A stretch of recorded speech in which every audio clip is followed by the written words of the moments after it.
ಶಿವಮೊಗ್ಗ ಈದ್ಗಾ ಮೈದಾನ ವಿವಾದ ಪ್ರಕರಣ ವಿಚಾರಕ್ಕೆ ಸಂಬಂಧಪಟ್ಟಂತೆ ಜಿಲ್ಲಾಧಿಕಾರಿಯನ್ನ ಭೇಟಿ ಮಾಡಿದ್ದಾರೆ ಶಾಸಕ ಎಸ್.ಎನ್. ಚನ್ನಬಸಪ್ಪ. ಶಿವಮೊಗ್ಗ ಡಿಸಿ ಕಚೇರಿ ಮುಂಭಾಗದಲ್ಲಿ ಮೈದಾನ ವಿವಾದ ಕುರಿತಾಗಿ ಚರ್ಚೆಗೆ ಮುಂದಾಗಿದ್ದಾರೆ. ಯಾವುದೇ ಕಾರಣಕ್ಕೂ ಕೂಡ ಒಂದು ಪಕ್ಷೀಯವಾಗಿ ತೀರ್ಮಾನವನ್ನ ತೆಗೆದುಕೊಳ್ಳಬಾರದು ಅಂತ ಮನವಿಯನ್ನ ಮಾಡಿದ್ದಾರೆ. ಸೊ ಈ ನಿಟ್ಟಿನಲ್ಲಿ ಈಗ ಈದ್ಗಾ ಮೈದಾನದ ವಿವಾದ ಮತ್ತಷ್ಟು ಶಿವಮೊಗ್ಗದಲ್ಲಿ ಉಲ್ಬಣ ಆಗುವಂತಹ ಮುನ್ಸೂಚನೆ ಕೊಡ್ತಾ ಇದೆ. ಡಿಸಿ ಕಚೇರಿ ಮುಂಭಾಗದಲ್ಲಿ ಈ ವಿಚಾರಕ್ಕೆ ಸಂಬಂಧಪಟ್ಟಂತೆ ಚರ್ಚೆಗೆ ಮುಂದಾಗಿರುವಂಥದ್ದು. ಏಕಪಕ್ಷೀಯವಾಗಿ ತೀರ್ಮಾನವನ್ನು ತೆಗೆದುಕೊಳ್ಳಬೇಡಿ, ಸದ್ಯ ವಾಹನಗಳ ನಿಲುಗಡೆ ಹಾಗೂ ಜನ ಸಂಚಾರಕ್ಕೆ ಅನುವು ಮಾಡಿಕೊಡಲು ಆಗ್ರಹವನ್ನು ಮಾಡಿದ್ದಾರೆ. ಪಾಲಿಕೆ ಕಡತದಲ್ಲಿ ಸಾರ್ವಜನಿಕ ಆಸ್ತಿ ಅಂತ ಹೇಳಿ ನಮೂದು ಮಾಡಬೇಕು ಅಂತ ಹೇಳಿದ್ದಾರೆ. ಮುಸಲ್ಮಾನರು ಪ್ರಾರ್ಥನೆ ಸಲ್ಲಿಸಿಕೊಂಡು ಹೋಗಲಿ, ಆದರೆ ನಮ್ಮದೇ ಜಾಗ ಅಂತ ಹೇಳುವುದು ಬೇಡ. ಇದೊಂದು ಸಾರ್ವಜನಿಕ ಆಸ್ತಿ ಎಂದು ಕಡತದಲ್ಲಿದೆ. ಹೀಗಾಗಿ ಇದಕ್ಕೆ ಯಾವುದೇ ರೀತಿಯ ವಿವಾದವನ್ನು ನಾವು ಹುಟ್ಟಾಕುವಂಥ ಕೆಲಸ ಮಾಡಬಾರ್ದು. ಸಾರ್ವಜನಿಕರ ಆಸ್ತಿಯನ್ನು ನಾವು ಉಳಿಸ್ಕೊಳ್ಬೇಕು. ಅದು ಸಾರ್ವಜನಿಕರೀಗ ಪಾರ್ಕಿಂಗು ಮತ್ತು ಮತ್ತೊಂದಕ್ಕಂತ ಬಳಸ್ಕೊಳ್ತಾ ಇದ್ದಾರೆ. ಅದೇ ರೀತಿ ಅದು ಇರಲಿ. ಮತ್ತು ಅವರು ಬೇಕಾದರೆ ನಮೂಜ್ ಮಾಡೋದಕ್ಕೆ ನಾವು ಯಾವುದೇ ಅಡ್ಡಿಪಡಿಸೋದಿಲ್ಲ.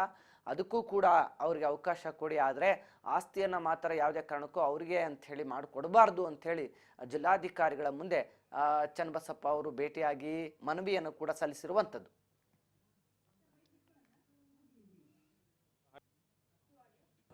ಇದು ಸಾರ್ವಜನಿಕರ ಆಸ್ತಿ. ಇದನ್ನು ಯಾವುದೇ ಕಾರಣಕ್ಕೂ ಯಾರು ಅದನ್ನು ಕಬಳಿಸ್ಲಿಕ್ಕೆ ಸಾಧ್ಯ ಇಲ್ಲ ಅನ್ನೋದನ್ನು ಇವತ್ತು ಸಾಬೀತು ಮಾಡೋಂಥ ಕೆಲಸ ನಾವು ಮಾಡಿದ್ದೇವೆ. ಸಾಮಾನ್ಯವಾಗಿ ಸರ್ಕಾರಿ ಸ್ವತ್ತುಗಳನ್ನು ಉಳಿಸುವಂಥ ಕೆಲಸಕ್ಕೆ ಅಧಿಕಾರಿಗಳು ಕೊಡಬೇಕು. ಈ ಹಿಂದೆ ಮಹಾನಗರ ಪಾಲಿಕೆಯೊಳಗೆ ಒಂದಷ್ಟು ಸಂಗತಿಗಳು ಆಗೋಗ್ಬಿಟ್ಟಿದೆ. ಖಾತೆ ಆಗೋಗ್ಬಿಟ್ಟಿದೆಯಲ್ಲ ಅಂತೇಳಿ. ಖಾತೆ ಟೈಟ್ಲಲ್ಲ, ಖಾತೆ ಕಂದಾಯಕ್ಕಷ್ಟೇ. ಹಾಗಾಗಿ ಖಾತೆಗಳು ಟೈಟ್ಲ್ ಆಗ್ಲಿಕ್ಕೆ ಸಾಧ್ಯ ಇಲ್ಲ. ಇನ್ನೂ ಒಂದಷ್ಟು ಸಂಗತಿಗಳು ಅದರೊಳಗೆ ಅಡಕಾಗಿದೆ. ಅದು ತಿಳಿಸುವಂಥ ಪ್ರಯತ್ನವನ್ನು ನಾವು ಮಾಡಿದ್ದೇವೆ. ಅವರು ಕೂಡ ಸರಿ ಇದೆ, ಗೊಂದಲಗಳನ್ನು ಬಿಡಿಸಿ ಇದರ ಬಗ್ಗೆ ಸರಿಯಾದಂಥ ತೀರ್ಮಾನವನ್ನು ನಾವು ತಗೊಳ್ತೇವೆ ಅನ್ನೋಂಥ ವಿಶ್ವಾಸದ ಮಾತುಗಳನ್ನು ಹೇಳಿದ್ದಾರೆ. ಸೊ ಹಾಗಾಗಿ ಆದಷ್ಟು ಬೇಗ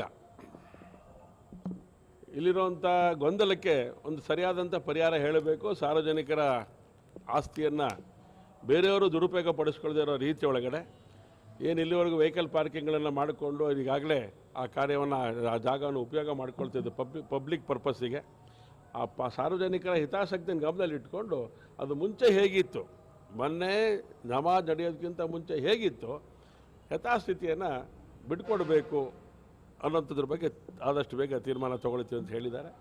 ಅವ್ರು ತಗೊಳ್ಳಿ. ನಾವು ಒತ್ತಾಯವನ್ನು ನಾವು ಮಾಡಿದ್ದೇವೆ.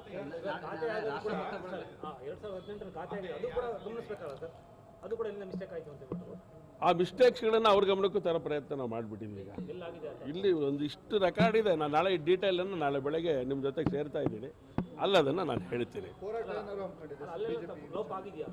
ಅದು ಸಾರ್ವಜನಿಕರ ಸ್ವತ್ತಾಗಿ ಉಳಿಸಬೇಕು ಅಂಥೇಳಿ ಎರಡು ಥರದಲ್ಲಿಗೆ ವಕ್ಫಿನ ಕಾಯ್ದೆಯ ಹಿನ್ನೆಲೆಯನ್ನು ಗಮನದಲ್ಲಿ ಇಟ್ಕೊಂಡಾಗ ನ್ಯಾಯಾಲಯದ ಆದೇಶನೂ ಕೂಡ ನಾವು ನೋಡಬೇಕು. ಅಲ್ಲಿಗೂ ಹೋಗಬೇಕು ಅಂತ ಯೋಚನೆ ಮಾಡ್ತಾ ಇದ್ದೇವೆ. ನ್ಯಾಯಾಲಯದ ಮೆಟ್ಟಲನ್ನು ಕೂಡ ನಾವು ತುಳಿಯೋರಿದ್ದೇವೆ. ನ್ಯಾಯಾಲಯಕ್ಕೂ ಹೋಗ್ತೇವೆ, ಅವಶ್ಯಕತೆ ಬಿದ್ದರೆ ಹೋರಾಟಕ್ಕೂ ಇಳಿತೇವೆ. ಅಲ್ಲಿವರೆಗೂ ಇದು ಯಥಾಸ್ಥಿತಿಯನ್ನು ಮುಂಚೆ ಹೇಗಿತ್ತು, ಅವ್ರು ನಮಾಜ್ ಮಾಡ್ಕೊಂಡು ಹೋದ್ಮೇಲೆ ಇಲ್ಲಿ ಬೇರೆಯವ್ರ ಅವಕಾಶ ನಾಗರಿಕರು ಅದ್ರ ಉಪಯೋಗ ಮಾಡ್ಕೊಳ್ತಾ ಇದ್ರು. ಈಗಲೇ ಯಥಾ ಪ್ರಕಾರ ಅದನ್ನು ಬಿಟ್ಕೊಡ್ಬೇಕು ಅಂತ ತೀರ್ಮಾನ ಆಗಿದೆ. ಅದ್ರ ಪ್ರಕಾರ ನಾವು ಮಾಡ್ಕೊಂಡು ಖಾತೆ ಮಾಡೋ ಹಂತದಲ್ಲಿ ತಪ್ಪಾಗಿದೆ. ಅದನ್ನು ಅವ್ರ ಗಮನಕ್ಕೆ ತಂದಿದ್ದೇವೆ. ಆಗೋಗ್ಬಿಟ್ಟಿದೆ. ಆದರೆ ಇದನ್ನು ಬದಲಾವಣೆ ಮಾಡಲಿಕ್ಕೆ ನಮಗೆ ಅಧಿಕಾರ ಇಲ್ಲ ಅಂತಂದ್ರೆ ಹೇಳ್ತಾ ಇದ್ದಾರೆ. ಯಾರಿಗೆ ಅಧಿಕಾರ ಇದೆ?